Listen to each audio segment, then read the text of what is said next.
So, this was an unexpected gem, wasn't it?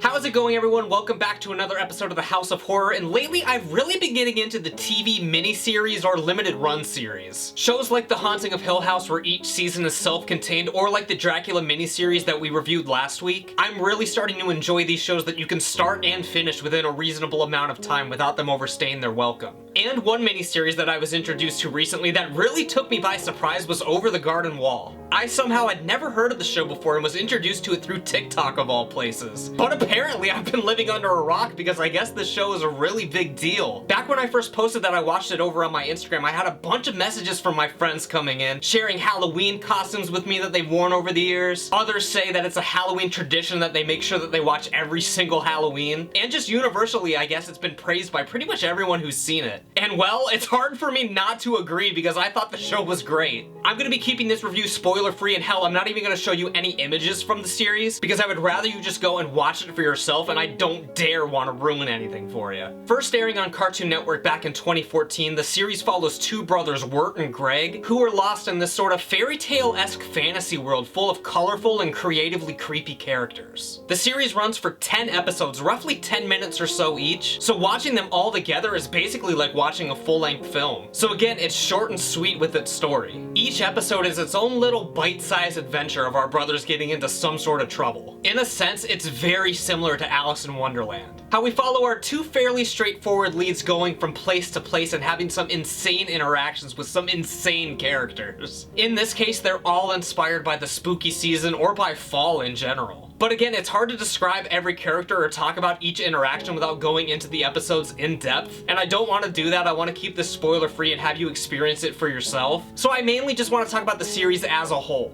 I mentioned that it's very similar to Alice in Wonderland, but you can also draw comparisons with The Wizard of Oz, Spirited Away, and even bizarrely enough, Don't Hug Me, I'm Scared. So the story seems very familiar yet different, just like the world it creates. The creativity of this world brings you back to your childhood and your memories of fall time, making it the perfect series to watch this time of year. I don't think that I would classify it as a Halloween series, although you could argue that it is, but I would just say that it fully encompasses everything about autumn, and the vibes are absolutely perfect. The animation style is also phenomenal, with its sort of updated look of classic cartoon animation, where it does look very modern like it's made today, but it certainly has this very vintage quality to it. And it pairs perfectly with the music, which is top-notch, ranging anywhere from upbeat and whimsical to very solemn and depressing. And that song Potatoes and Molasses is an absolute banger. But seriously, the way that the animation and the music blend together, it leaves you with something really immersive and gripping. The series also has a great use of humor, and it's very varied humor. And what I mean by that is we're getting a lot of different types of jokes here, really covering the full spectrum of humor. There's realistic humor, really bizarre and out there humor, situational humor, non-verbal humor, childish humor, adult humor, just any kind of joke you can think of, they have it in here. And it all blends together where nothing really feels out of place. For every joke that's really complex and requires a bit of thought, there's always a really simple joke right after it, like Greg calling his pet frog George Washington or some other random name like that out of nowhere. Another thing that really makes the series work, in my opinion, is the connection that we have with the characters and the voice acting. I mean, guys, come on. Elijah Wood, Tim Curry, Christopher Lloyd. Cartoon Network, you guys didn't have to go all out like this. I'm glad that you did, but you didn't have to. Just like Phil Collins bringing the straight fire on that Tarzan soundtrack. I am so happy that you guys went all out even though it wasn't really necessary. I also really like how they went the extra mile, giving all of the characters, even the minor ones, a lot of character development, some of which are only on screen for an episode or even a few minutes, giving us a full scope of who they are and why they're important in a short amount of time. It's just really a testament to how great the writing and the characters are in here. And I also really love how a big driving force in the story is the importance of family. Obviously our two leads are brothers, but even with some of the supporting characters like Beatrice the Bird and the Woodsman, there is just always a huge emphasis on family, and it does it without being corny in the slightest.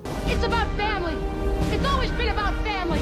Again, I don't want to get into anything because I don't want to ruin anything, but it's just something I really related to in the story and I thought it was really important. I would say that Over the Garden Wall blew away my expectations, but I didn't have any expectations. I will say though that it was an utter delight and I'm really surprised by how much I liked it. And my wife loved it as well. We watched it together and I think she liked it even more than I did, I think. So I definitely think this is something you can enjoy with your families, with your kids, with anyone basically. I mean, the series can be for anyone. And I would definitely say it's worth a watch at least once, even if you don't put it into your Halloween traditions every year. It's scary at times, it's funny at times, but all the time it's just full of heart. If you haven't seen the series before, definitely go check it out, and if you have seen it before, let me know down in the comment section below what your favorite episode was. Because down the line, I would love to look at the episodes a little more in depth, and I would love to hear what you guys think. And I personally would love if they continued this series going back over the garden wall, if you will. I know that they've carried on the story in some graphic novels and stuff, but I want another series of it. So if you guys want it too, make sure you tweet this video out to all the creators. And if you guys haven't already, please make sure you subscribe to my channel and turn on notifications so you know when I post new videos. And if you were to give this video a thumbs up and share it with a friend, it would be greatly appreciated. I will see you guys back here tomorrow for another episode from the House of Horror, so as always, take care